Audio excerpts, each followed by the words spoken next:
One of the most enjoyable things for me about winter is forcing bulbs to bloom indoors. But I'm often asked, what do you do with the plant after the flowers fade? Well, if you live in a mild part of the country, you can plant things like amaryllis and paper whites directly in the garden, and they'll bloom again next year. These bulbs can't take freezing temperatures, but there is a way to get them to rebloom indoors. It's difficult to do with paper white, so what I do is just grow them off, and once the flowers begin to fade, and as you can see, these are on their way out, I just enjoy the foliage for a while, and then I discard them. But it's a different story with these amaryllis.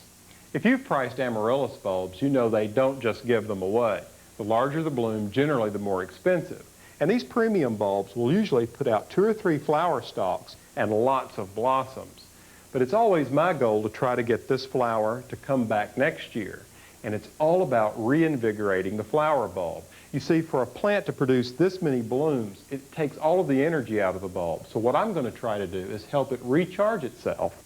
Once the beauty is gone from the flower, I cut the stalk just above the bulb and encourage the foliage to continue to grow. From here on out, it's all a matter of treating it like a house plant. Keeping the foliage healthy is critical because this is what feeds the bulb. And if it begins to flop, you may need to stake and tie it. Now feed it a couple of times a month until late fall. Then back off of the water and the food.